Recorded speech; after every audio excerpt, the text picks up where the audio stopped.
खबरों की शुरुआत करेंगे बिहार में हो रही सियासी हलचल से। जी हां, रियासत बिहार में सियासी बयानबाजियां भी जारी हैं। हुक्मरान जेडीयू से लेकर अपोजिशन पार्टी राष्ट्रीय जनता दल कांग्रेस के लीडरों के लगातार मुख्तलिफ बयानात सामने आ रहे हैं। आरजेडी और जेडीयू ने अपने अपने अरकान असेंबली के साथ सुबह से ही अहम मीटिंग्स की हैं। इस दौरान जराये के हवाले से खबर है कि 2 बजे नीतीश कुमार राजभवन जाएंगे। दूसरी तरफ राजभवन के इर्द गिर्द हलचल भी तेज हो गई है। ट्रैफिक पुलिस की इजाफी नफरी को तैनात किया गया है। सिक्योरिटी में भी यहां इजाफा किया जा रहा है। और सीधे रुख करेंगे पटना का। हमारे साथ मौजूद हैं हमारे साथी रजनीश कुमार। रजनीश, जैसा कि उम्मीद की जा रही थी, आज का दिन बिहार की पॉलिटिक्स के लिए सबसे अहम माना जा सकता है। क्या कुछ अभी तक खबरें आ रही हैं? बिल्कुल, देखिए, सीएम नीतीश कुमार ने कुल मिलाकर मन बना दिए हैं। उन्होंने बैठक करके फैसला ले लिया है कि अब एनडीए के साथ नहीं रहना है, जिसको लेकर अब राजभवन के बाहर काफी हलचल तेज हो गई है। और अभी जो अपडेट खबर आ रही है कि सीएम नीतीश कुमार ने राजभवन यानी राज्यपाल से समय मांगा था इस्तीफा सौंपने के लिए। तो 2 बजे का समय मांगा था, लेकिन राज्यपाल ने 4 बजे का समय दिया है। तो एक आने मार्ग से सीएम नीतीश कुमार 4 बजे राजभवन आएंगे पैदल मार्च करते हुए, ये खबर आ रही है।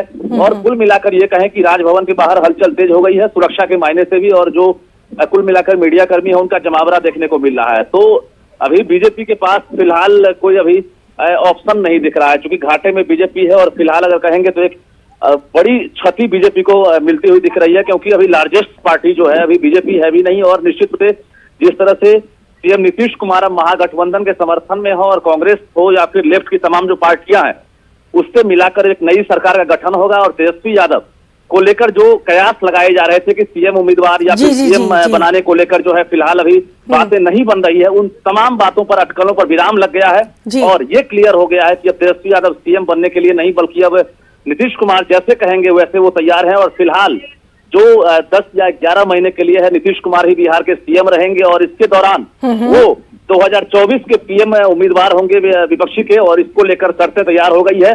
जो तमाम जो विपक्षी पार्टियां हैं, खासकर महागठबंधन की, उन्होंने नीतीश कुमार की शर्त को मान लिया है। अब जो स्थिति है, कुल मिलाकर ये कहें कि अभी फिलहाल बीजेपी के नेताओं की बैठक चल रही थी, और तारकिशोर प्रसाद जो डिप्टी सीएम, उनके यहाँ बैठक हुई है। बैठक के बाद कुल जो 16 मंत्री हैं जो बीजेपी के हैं, उन्होंने अब फैसला लेने से ही फिलहाल इनकार कर दिया है, क्योंकि वो इंतजार कर रहे हैं कि सीएम जब इस्तीफा सौंपेंगे उसके बाद हम लोग इस्तीफा सौंपेंगे। तो अभी ये स्थिति है। 2 घंटे का समय है, काफी अहम है बिहार के मायने में। और 2 घंटे का वक्त है और काफी अहम इसको माना जा रहा है। रजनीश, थोड़ा सा आपसे इसका बैकग्राउंड भी समझने की हम कोशिश करेंगे, क्योंकि वहां की सियासत को आपसे बेहतर कोई नहीं जानता। लालू प्रसाद जब बीमार थे, उसके बाद उनका कुशल मंगल जानने के लिए नीतीश खुद पहुंचे थे। उसके बाद ये सियासी गलियारों में जो गूंज है वो कहीं ना कहीं सुनाई दे रही थी कि क्या अब बिहार में किसी नए गठबंधन की आहट सुनाई दे रही है। तो ये आज या कल की बात नहीं है, काफी पहले से ही इस तरह की तैयारियां कहीं ना कहीं देखी जा रही थी। क्या कहते हैं आप? कहीं ना कहीं जो चर्चा है ये काफी 3-4 महीने पहले से चल रही थी। और धुआं उठता है तभी पता चलता है कहीं आग लगी है। और वास्तव में अंदर से आग लगी हुई थी, दोनों तरफ से, महागठबंधन में भी और इधर एनडीए के गुटों में भी। तो निश्चित रूप से जो अमित शाह और जेपी नड्डा का जो बिहार दौरा था, उस दौरान ये क्लियर हो गया था। सीएम नीतीश कुमार ने मुलाकात नहीं की थी उस दौरान, सीएम को कोरोना बताया गया था। और उसके बाद फिर दिल्ली का दौरा था, सीएम ने दिल्ली का दौरा नहीं किया था। तो कुल मिलाकर ये क्लियर हो गया था कि सीएम नीतीश कुमार बीजेपी से नाराज है, यानी एनडीए से अलग होना चाहते हैं। कल से लगातार सुबह चर्चा चल रही है। और 2017 का वो दिन सबको याद होगा जब आरजेडी से अलग हुए थे सीएम नीतीश कुमार। और उस वक्त भी सावन का महीना था, और यही राजभवन था जहां पर सीएम नीतीश कुमार आए थे और अपना इस्तीफा सौंपे थे। 2013 की भी कहानी सबको याद होगी। हालांकि उस वक्त इस्तीफा नहीं, बल्कि सीएम ने तमाम जो मंत्री थे उनको बर्खास्त कर दिया था।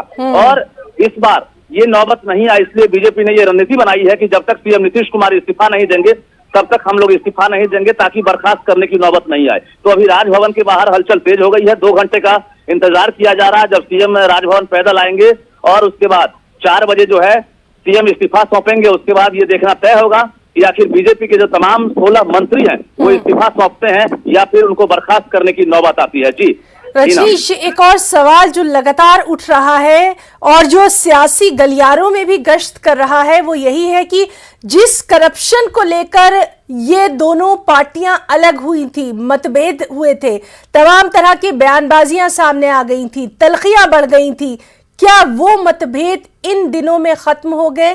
क्या अब सब बिल्कुल पाको साफ हो गए, या फिर यहां पर भी ये बात सही होती है कि सियासत में सब कुछ जायज है? देखिए, जातीय जनगणना को लेकर भी जो है पहले कहीं ना कहीं ये मुद्दा जो है गर्म था, और एनडीए में नीतीश कुमार और बीजेपी में उस वक्त भी कुल मिलाकर ये कहें कि बातें नहीं बन रही थी। तेजस्वी यादव नीतीश कुमार के जो फैसले हैं उसको समर्थन कर रहे थे। जातीय जनगणना से ही ये जो विच्छेद है उसकी शुरुआत हुई है। तो कुल मिलाकर धीरे धीरे ये जो स्थिति है वो उत्पन्न होती गई है, और जो स्थिति है कुल मिलाकर कल रात में ये तय हो गया था कि अब सीएम जो है मन बना लिए हैं, बैठक करेंगे। और दूसरी तरफ कांग्रेस हो या फिर आरजेडी हो, तमाम नेताओं की बैठक शुरू हो गई थी, और आज सीएम ने खुद ये फैसला ले लिया है कि अब एनडीए यानी बीजेपी में साथ में नहीं रहना है, हमें अलग रहना है, नई सरकार का गठन करना है। तो 4 बजे के बाद इंतजार करना जरूरी है, जब ये तस्वीर बदलेगी। बिल्कुल रजनीश, तो बिहार की सियासत पर लगातार हमारी नजर बनी हुई है। बहुत बहुत शुक्रिया आपका अदा करना चाहेंगे तमाम तफसीलात के लिए। बिहार में तमाम सरगर्मियों के बीच लालू प्रसाद यादव की बेटी रोहिणी आचार्य ने भी ट्वीट किया। उनके ट्वीट से बिहार में इख्तिदार की तब्दीली का वाज़ेह इशारा मिलता है। रोहिणी ने अपने ट्वीट में लिखा कि राज तिलक की करो तैयारी, आ रहे हैं लालटेनधारी।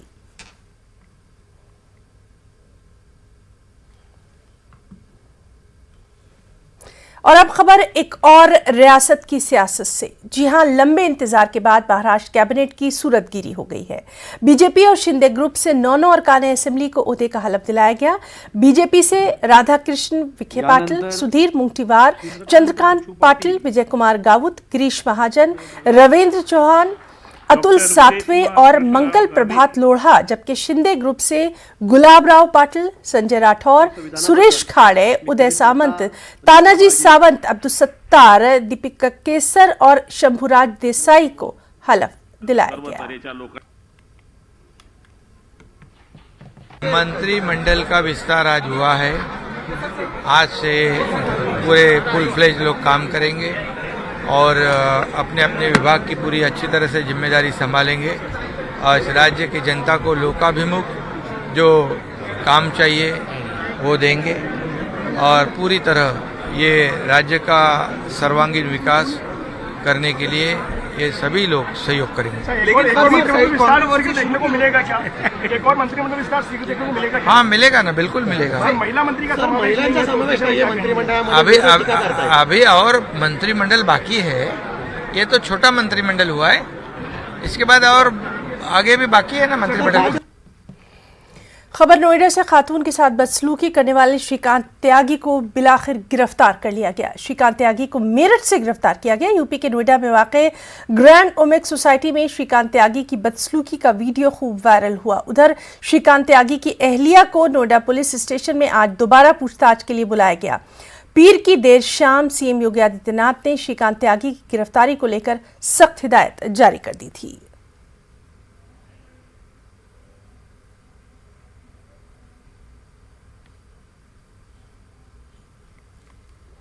आज़ादी का अमृत महोत्सव के तहत हिंदुस्तान आज़ादी की 75वीं सालगिरह मना रहा है। वज़ीर-ए-आज़म नरेंद्र मोदी ने शहरियों से अपील की है कि वो 13 और 15 अगस्त को घरों पर तिरंगा लहराकर तिरंगा तहरीक को मजबूती दें। दीगर रियासतों और मरकज़ के ज़ेर इंतज़ाम इलाकों की तरह जम्मू कश्मीर में भी यौम आज़ादी की तक़रीबात की तैयारियाँ उरूज पर हैं। जम्मू कश्मीर के भदरवा में स्कूल के बच्चों ने भल्ला में तिरंगा रैली निकाली। स्कूल के तलबा ने तिरंगा उठाकर मार्च किया और हर घर तिरंगा, तिरंगा है हमारी शान जैसे नारे लगाए। वाइस चेयरपर्सन संगीता भगत और डीसी डोडा विकास शर्मा ने लोगों से अपील की कि वो यौम आज़ादी का जश्न पूरे जोश व खरोश से मनाएं। लोगों को अपील की जा रही है और लोग खुद भी बड़े सामने आ रहे हैं और बढ़ चढ़ के पार्टिसिपेट कर लोगों ने अभी से ही झंडे फहराने शुरू कर दिए हैं। तो हमारा हर घर झंडे का प्रोग्राम एक तो ये है कि लोगों की तरफ रीच आउट करना है, लोग अपने सेंटिमेंट्स व्यक्त करें और जो ये पावन पर्व है, जो हमारा नेशनल फेस्टिवल है, उसमें बढ़ चढ़ के पार्टिसिपेट करें। हर तरफ एक फेस्टिविटी का माहौल रहे और जो हमारे फ्रीडम फाइटर्स हैं जिनकी श्रद्धांजलि हमें देनी है, उनको भी जहाँ कहीं भी वो हैं उनको भी फ़ख्र महसूस हो कि हमारी जो बलिदान है उसको लोग रिकग्नाइज़ कर रहे हैं और आज जिस चैन की सांस ले रहे हैं, जिस आज़ादी की सांस ले रहे हैं, उस चीज़ के लिए हमारे लिए वो शुक्रमंद रहें। जहाँ पे हर घर, हर बिल्डिंग जो है तिरंगे के साथ दिखाई देगी, ये it is one kind of love you are showing for your country. जज्बा और आपके जज्बात जो भारत के लिए हैं, और उम्मीद करूँगी कि हमारे डिस्ट्रिक्ट डोडा में ही नहीं पूरे भारत में हर घर पे एक तिरंगा हो और तिरंगे के साथ हमारा पूरा भारत जो है वो दिखे। NCC unit government higher secondary school Doda की जानिब से एनसीसी अफसर माजिद अली जरगर की निगरानी में हर घर तिरंगा के मकसद के साथ एक तिरंगा रैली का इनेकाद किया गया। ये rally government higher secondary school boys Doda से शुरू होकर बस स्टैंड डोडा तक गई। एनसीसी अफसर और एनसीसी कैडेट्स ने हुब्बुल-वत्ती से सरशार नारे लगाए। इस रैली के दौरान सबकी तवज्जो का मरकज़ रहा 100 फीट ऊंचा तिरंगा। रैली को principal government higher secondary school boys Doda Rubinas ने झंडी दिखाकर रवाना किया।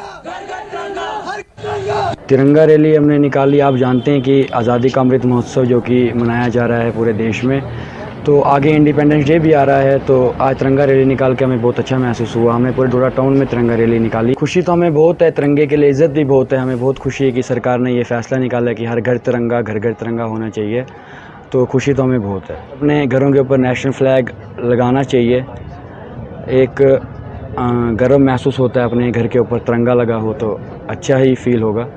100 फीट का जो है नेशनल फ्लैग देखिए आप, कितना मार्केट से जब ये बच्चे ये तिरंगा कांधों पे लेके निकल रहे थे, कितना अच्छा महसूस हो रहा था। कितना बहुत ही अच्छे ये नन्हे मुन्ने बच्चे यूनिफॉर्म लगा के कितना प्यारा लग रहे थे और तिरंगा अपने कांधों पे लिए हुए। जब रैली निकली थी तो आप देख रहे थे बच्चों में कितना जोश था। तो यहीं से लगता है कि बच्चों में जो है देश भक्ति जो है कितनी कूट कूट के भरी हुई है। बहुत ही अच्छा महसूस कर रहे हैं बच्चे। और मैं ये मैसेज देना चाहता हूं कि हर घर जो है, हर घर के छत पे जो है तिरंगा लहराना चाहिए। देखिए हमारे गौरव की बात है, फख्र की बात है। दिल्ली बीजेपी के सदर आदेश गुप्ता समेत कई बड़े लीडरों ने लोगों से हर घर तिरंगा लगाने की अपील की है। उन्होंने अपील की कि 13 से 15 अगस्त तक तमाम लोग अपने घरों में तिरंगा जरूर लहराएं।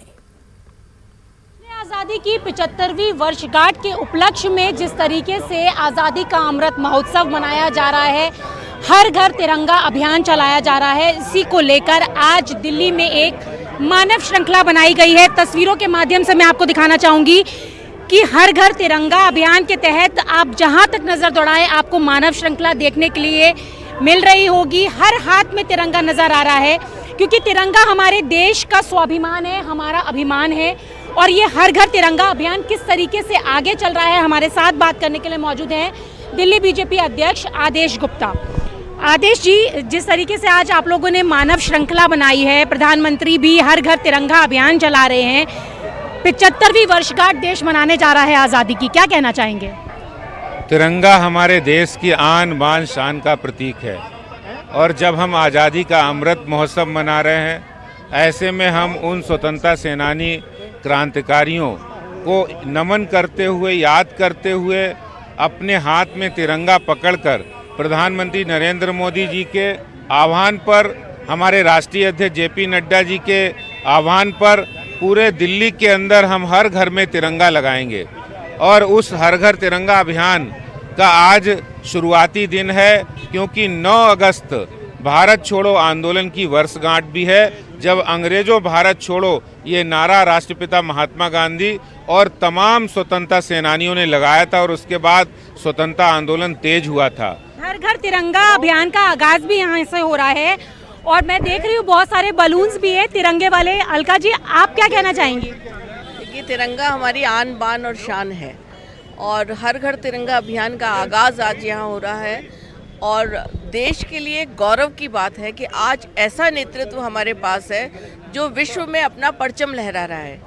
एक देश और एक निशान के तहत घर घर में तिरंगा पहुंचकर हम अपने आप को इस गौरव के साथ, तिरंगा पकड़ना हमारे लिए गौरव की बात है, तिरंगा हमारी शान है और हम शान के साथ हर घर में तिरंगा लगाकर देश की एकता का संदेश और देश के गौरव का संदेश सबको दे रहे हैं। एक आखिरी सवाल है कि जिस तरीके से हर घर तिरंगा अभियान तो बीजेपी की तरफ से चलाया जा रहा है, लेकिन विपक्ष से तिरंगा अभियान को लेकर बहुत सारी बातें कह रहा है। मुझे नहीं मालूम विपक्ष क्या बात कह रहा है, लेकिन भारतीय जनता पार्टी दिल्ली में प्रदेश के अध्यक्ष श्री आदेश गुप्ता के नेतृत्व में 75वां जो आज़ादी का जो उत्सव है उसको बहुत ही शान के साथ वो मनाया जा रहा है। आज आप देखिए कनॉट प्लेस में इतनी बड़ी मानव श्रृंखला, हमारे दिल्ली के जो 7-8 मोर्चे हैं उनके हजारों कार्यकर्ता आज के इस कार्यक्रम में सम्मिलित हुए हैं। मैं सभी कार्यकर्ताओं को इस शानदार कार्यक्रम का आयोजन करने के लिए बहुत बहुत बधाई देना चाहता हूँ। यहाँ पर ये मानव श्रृंखला सिर्फ इसी उद्देश्य से बनाई गई है कि लोगों को ये संदेश दिया जाए कि 13 से 15 अगस्त जश्न आज़ादी के मौके पर अपने घर पर तिरंगा जरूर लगाएं। कैमरा पर्सन जगदीश गौतम के साथ रचना, न्यूज़ 18 दिल्ली। और अब बात करेंगे यौम आशूरा की। इस मुनासबत से आज मुल्क भर में मातमी जुलूस निकाले जा रहे हैं। गुज़िश्ता 2 बरसों से कोरोना की वजह से आशूरा के जुलूस बरामद नहीं हो पाए, लेकिन इस साल हालात कदरे बेहतर हैं। हर जगह आशूरा के जुलूस की तैयारियां देखी जा रही हैं। इस मौके पर सिक्योरिटी के पुख्ता बंदोबस्त किए गए हैं। आज के दिन हज़रत इमाम हुसैन ने दीन की सरबुलंदी और हक़ व सदाकत की खातिर अहले बैत और दीगर जानिसार साथियों के हमरा जाम शहादत नोश फरमाया। यौम आशूरा के मौके पर राजधानी भोपाल में सख्त हिफाजती बंदोबस्त के बीच शुहदाए करबला की याद में जगह जगह से मातमी जुलूस निकाले जा रहे हैं। शहर के मुख्तलिफ मुकामात से जुलूस पीर गेट पहुंचेंगे और फिर पीर गेट पर मजलिस का खास इनेकाद किया जाएगा। इसके बाद जुलूस फिर शुरू हो जाएगा और शहर के मुख्तलिफ रास्तों से होता हुआ बारिश के इस मौसम में करबला पहुंचेगा। और सीधे एक बार फिर से रुख करेंगे हम मेहताब आलम का। मेहताब, आपसे जानना चाहेंगे अभी वहां पर मौसम की क्या कुछ तस्वीर नजर आ रही है, साथ ही साथ जुलूस के ताल्लुक से भी हमारे नाज़रीन तक तस्वीरें पहुंचाइए।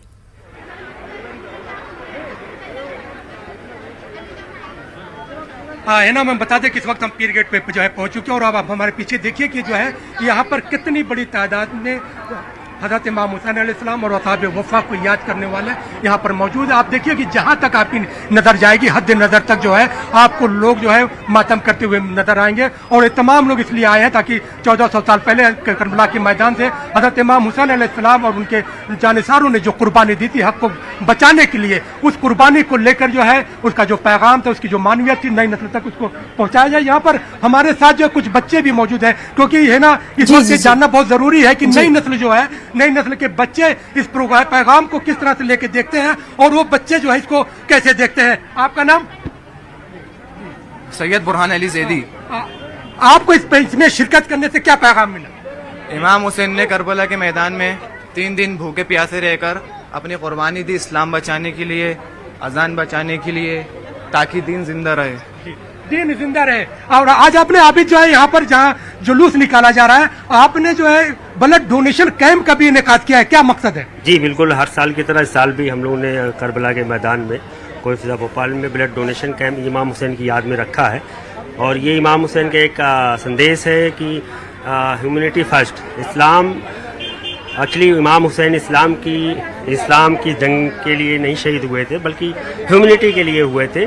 उनकी जो लड़ाई थी इंसानियत को बचाने के लिए, उन्होंने इसलिए बैयत नहीं की ताकि इस्लाम गलत हाथों में ना जाके इस्लाम बचाया जा सके, ताकि इंसानियत की मदद हो सके, इंसानियत की मदद हो सके, इस्लाम जिंदा रहे, इस्लाम सुरखरू हो सके। यहाँ पे कुछ और बच्चे आए, उनसे जानते हैं। आपका नाम? बिलाल। बिलाल जो है आप यहाँ पे शिरकत कर रहे हैं, ये साइंटिफिक एज का जमाना है।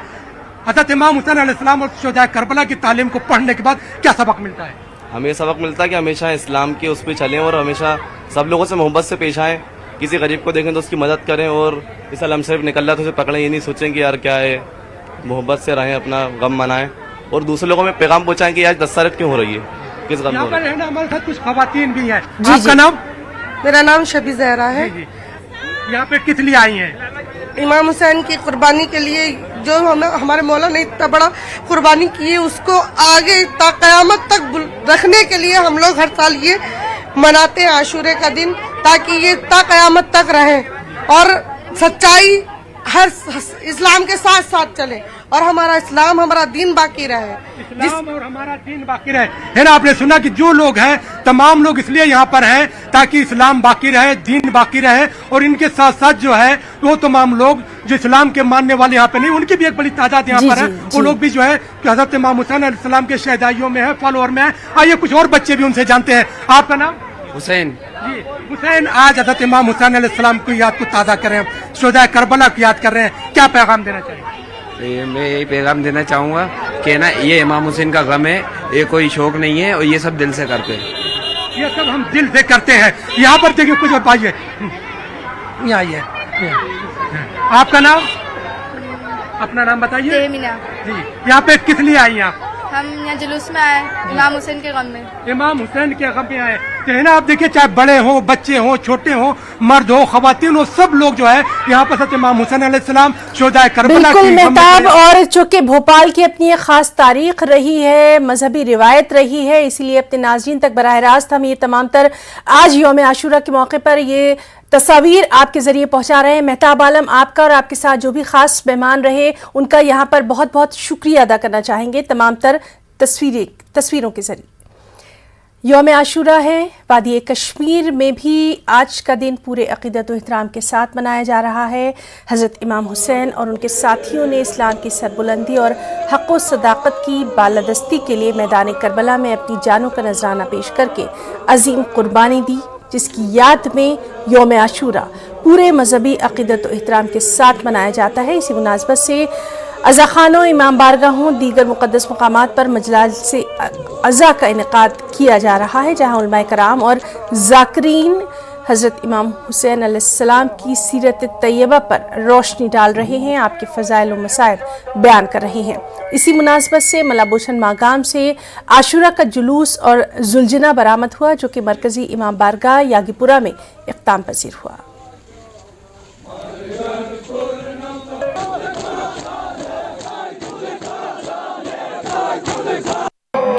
आज यौम आशूरा है। इमाम हुसैन अलैहिस्सलाम और उनके रफ़्क़ा ने जो कुर्बानी मैदान करबला में दी है, उस कुर्बानी को आज आलम इंसानियत पूरी दुनिया में याद किया जा रहा है। इस सिलसिले में आज हम यहाँ मलबुछन में मौजूद है। मलबुछन में सबसे पहले यहाँ पे जुलूस आज़ाद जो है आशूरा का जुलूस निकला है, और ये जुलूस इमाम बारगाह यागीपुरा मागाम में यह इक़दाम पजीर होगा। और उस कुर्बानी को जो इमाम हुसैन अलैहिस्सलाम और उनके रफ़्क़ा ने जो कुर्बानी दी है, और जो हक़ सदाकत की कुर्बानी थी, इस्लाम की सरबुलंदी की कुर्बानी थी, और उस कुर्बानी को, उस शहादत को आज याद किया जा रहा है। और जो आज़ादार है वो इमाम ज़माना जल्लल्लाहु ताला फ़रजुहुम शरीफ को पुरसा दे रहे हैं। और यहाँ पे हमारे साथ आज़ादार मौजूद है, ज़ाकिरीन मौजूद है, उनसे हम फ़लसफ़े शहादत जो इमाम हुसैन अलैहिस्सलाम ने दी है उससे हम यहाँ पे बात करेंगे। और सबसे पहले यहाँ पे हमारे साथ एक ज़ाकिर हैं, निसार हुसैन साहब। निसार साहब, जो मैदानी करबला में हक़ सदाकत की, जो हक़ बातिल की जंग थी, इमाम हुसैन अलैहिस्सलाम ने जो वहाँ पे शहादत दी है, क्या फ़लसफ़ा रहा उस शहादत का? बिस्मिल्लाहिर्रहमानिर्रहीम।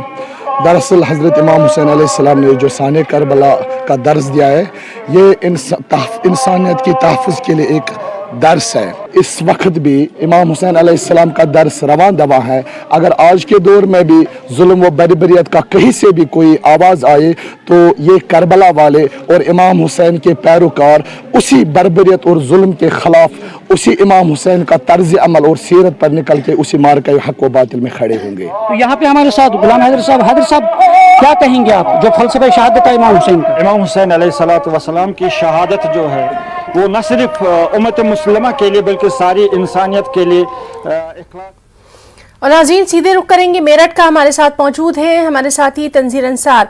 तंजीर, यौम आशूरा है आज, उसकी मुनासबत से वहाँ की ताज़ा तस्वीर हमारे नाज़रीन तक पहुँचाइए।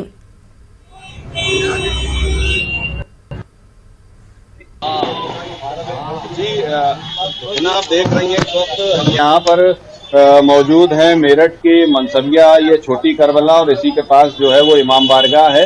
और यहाँ पर आप देख सकते हैं कि कसीर तादाद में, चूँकि 2 साल से कोरोना वबा की वजह से यहाँ पर ये तकरीबात और प्रोग्रामों का इनेकाद खुले तौर पे नहीं हो सका था, और घंटा घर का जो इलाका है यहाँ से दोपहर के बाद वो ताबूत ज़ियारत बरामद होती है, ताज़िए निकलते हैं और उसके बाद जो है वो यहाँ से मनसबिया जाता है तो वहाँ पर जो है ताज़िए दफन किए जाते हैं। पिछले 2 सालों में ये सिलसिला मुनक़ता था, लेकिन इस साल यहाँ पे अज़ादाराने हुसैन जो है वो सोगवाराने हुसैन वो यहाँ पे इकट्ठा हुए हैं और इस अभी मजालिस के बाद जो है वो ताज़िया और अलम जुलूस बरामद होगा और घंटा घर से यहाँ से जाएगा। यहाँ पर हमारे साथ जो इंतजामिया कमेटी है और अंजुमन के जो सेक्रेटरी हैं वो यहाँ पर मौजूद है।